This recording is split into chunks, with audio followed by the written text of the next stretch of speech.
Abbas, ഇപ്പോൾ ഈ ഒരു നീക്കത്തിൽ ഫലസ്തീൻ അതോറിറ്റിയും അതുപോലെ തന്നെ ഹമാസും എങ്ങനെയാണ് പ്രതികരിച്ചിരിക്കുന്നത്?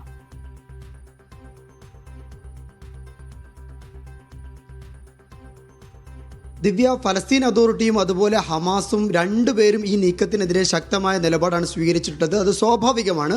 കാരണം തങ്ങളുടെ രാജ്യത്തിൻ്റെ പരമാധികാരത്തെ ചോദ്യം ചെയ്യുന്ന ഒരു നിലപാടിലേക്ക് മറ്റൊരു ഭരണകൂടം പോകുന്നു എന്നതിനെ യാതൊരു തരത്തിലും ചെറുതായി കാണാൻ ഈ രണ്ട് സംഘടനകളും തയ്യാറാകില്ല. വെസ്റ്റ് ബാങ്ക് ഭരിക്കുന്നത് ഫലസ്തീനിയൻ അതോറിറ്റിയാണ്. അതുപോലെ ഗസയിൽ ഭരണത്തിലുണ്ടായിരുന്നത് ഹമാസ് ആണ്. ഈ രണ്ട് സംഘടനകളും ഫലസ്തീനികളുടെ വളരെ പ്രധാനപ്പെട്ട പ്രബലമായ രണ്ട് സംഘടനകളാണ്. ഈ രണ്ട് സംഘടനകളും ഇതിനെതിരെ രംഗത്ത് വന്നിട്ടുണ്ട്. ഇവർ ചൂണ്ടിക്കാട്ടുന്ന പ്രധാനപ്പെട്ട കാര്യം എന്ന് പറയുന്നത് ഇത് അന്താരാഷ്ട്ര നിയമങ്ങൾക്കെതിരാണ്, അതുപോലെ UN-ന്റെ തന്നെ പ്രമേയങ്ങൾക്കെതിരാണ്. നമുക്കറിയാം, ദ്വിരാഷ്ട്ര പരിഹാരത്തെക്കുറിച്ച് നമ്മൾ നിരന്തരം കേൾക്കുന്നതാണ്. അഥവാ 1967 അതിർത്തികൾ പ്രകാരമാണ് ദ്വിരാഷ്ട്ര പദ്ധതി യാഥാർത്ഥ്യമാകേണ്ടത് എന്നാണ് ഈ ഫലസ്തീൻ അതുപോലെ ഫലസ്തീൻ ഇസ്രായേൽ സംഘർഷത്തിൽ ഈ അറബ് രാജ്യങ്ങൾ കൈക്കൊണ്ടിട്ടുള്ള എല്ലാ കാലത്തെയും പരമ്പരാഗതമായ നിലപാട്. അതോ 1967 അതിർത്തികൾ എങ്ങനെയാണോ ആ അതിർത്തികൾ വെച്ചുകൊണ്ട് രണ്ട് രാജ്യങ്ങളും രൂപീകരിക്കണം, ദ്വിരാഷ്ട്ര പദ്ധതി മാത്രമാണ് പരിഹാരം എന്ന് ഫ്രാൻസ് അടക്കമുള്ള യൂറോപ്യൻ രാജ്യങ്ങളുടെ നിലപാട് അതാണ്. ഇതാണ് നിലപാട് എങ്കിൽ കൃത്യം ഈ നിലവിൽ വെസ്റ്റ് ബാങ്കിലുള്ള ആളുകൾ, വെസ്റ്റ് ബാങ്കിൽ കുടിയേറ്റം നടത്തിയിട്ടുള്ള ഇസ്രായേലികൾ തിരിച്ചു പോകണം, അഥവാ ഇസ്രായേലിലേക്ക് തിരിച്ചു പോകണം.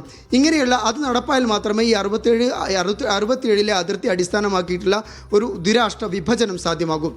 അതുകൊണ്ട് തന്നെ ഇത് UN അടക്കമുള്ള അന്താരാഷ്ട്ര സംഘടനകളും അതുപോലെ UN-ന്റെ തന്നെ പ്രമേയവും അമേരിക്കയുടെയും നിലപാട് ഇക്കാര്യത്തിൽ ഈ അനക്സേഷൻ പാടില്ല, കൂടുതൽ സ്ഥലങ്ങളിലേക്ക് കുടിയേറ്റം നടക്കരുത്, സെറ്റിൽമെൻറ്റ് നടക്കരുത് എന്നുള്ളതാണ്. അന്താരാഷ്ട്ര ക്രിമിനൽ കോടതി 2024 ജൂലൈയിൽ ഇതിനെതിരെ ഒരു വിധി പുറപ്പെടുവിച്ചിട്ടുണ്ട്.